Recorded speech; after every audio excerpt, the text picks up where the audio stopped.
We'll hear from Thomas Frank in a minute, Alex, but Arsenal are top of the table. They're playing well. They were very unlucky to lose to Manchester United. Well, they were. Even you would admit that. But why are people down? The only doubt I've got about them sustaining a title challenge, there's two doubts I've got. One is how good Manchester City are, but they have dropped points already this season, Man City, so they're not completely perfect. The other doubt is Gabriel Jesus is the key to all of this. For me, you can look at players playing well, and I get that, but it's not about anything particularly special Mikel Arteta's done. It's about Manchester City gifting them Gabriel Jesus. So if anything happens, if he gets injured or gets tired, games with Brazil or whatever it might be, then I think that could be, and obviously I don't think he's been called up by Brazil, so they've got a bit lucky there, Arsenal, but that could be their only problem. Other than that, I can't see why they can't stay in the title race. I still think you need to judge them after these next couple of fixtures. They've got the North London derby live on talkSPORT, first game back after the international break. Then I believe they play Liverpool. Historically, in recent years, they've struggled in that fixture. I do think the fixture list has been favourable for Arsenal. You take away the Manchester United game when you say they're unfortunate to lose. They lost 3-1, okay, a couple of breakaway goals, but I do think Arteta tactically was found a bit wanting in that game. They've only really beaten teams they should be beating. And okay, maybe that's the difference. Maybe in recent seasons they haven't been able to put teams like Crystal Palace to the sword. So they've done that. Are they title contenders? Not for me at this stage. One of the reasons you mentioned Jesus, I don't think Nketiah is really the answer if Jesus misses any period of matches. But also I just think Manchester City are too good. Not just for Arsenal, but probably for everybody. I think we could be looking in May at a Manchester City team who are 15, 18 points clear of the rest. But if you're asking me, are Arsenal top 4 contenders this season, then the answer has to be a definitive yes. And that is progress for them. Personally, I think they should have got in the top 4 last season. I think they threw it away, mainly actually due to a lack of squad depth that you've been talking about, but they allowed Tottenham to overtake them.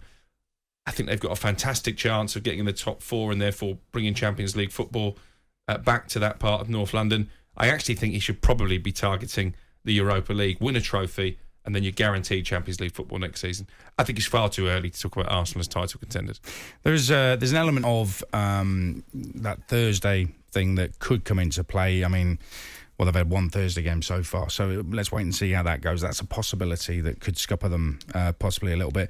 I did say, if Gabriel Jesus does stay fit and plays all the games, then I can't see why they would dip out of it. I think they will be competitive, but they're still nowhere near Manchester City. Yeah, but Man City drew at Aston Villa. They drew at Newcastle. Now, these aren't defeats. They've dropped more points than Arsenal have this season. And you're talking about, they've got some tough games coming up, Arsenal. Liverpool, I mean, how tough is that this season? Spurs, if you look at the way Spurs play, I think they're going to have to play a completely different system if they want to beat Arsenal. They've got to toughen up their midfield. They've got to beef up their midfield with more players. It's as simple as that. Otherwise, I fear that they will, from a Spurs point of view, they'll be overrun by Arsenal in the midfield, because they've nailed that midfield now, Arsenal. They've got it spot on. So people are looking at it, North London derby is going to be difficult. Form goes out the window, that nonsense. I'm sorry, if you look at it, 11v11 and the tactics they play and how they're playing so far this season, Arsenal win that because they win the midfield battle. It's interesting you put the focus on midfield because, again, I think Thomas Partey is a key player as well. If you're talking about players staying fit, there's so much better when Partey is fit. He hasn't been fit enough since he joined the football club, but he's bringing the best out of Granit Xhaka as well. We spoke about this on the Boot Room on Sunday. Is there a more improved player in the Premier League than Granit Xhaka when you look at the journey that he's been on with those Arsenal supporters? But I do think Thomas Partey has to take a lot of credit for that.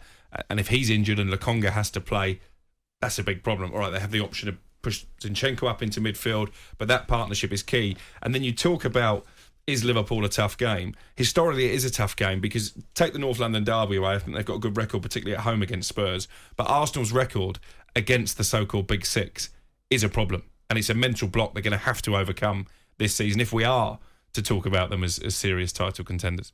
Very interesting. As you know, my wife is an Arsenal fan. So is mine. We were watching... how on earth did that happen? We were watching the highlights of the Arsenal win at Brentford and Granit Xhaka in particular being brilliant. And just as the highlights reel of Xhaka being brilliant faded, she said he'll probably get sent off against Spurs. It was a resigned shrug of the shoulders comment that did make me laugh, but we'll see.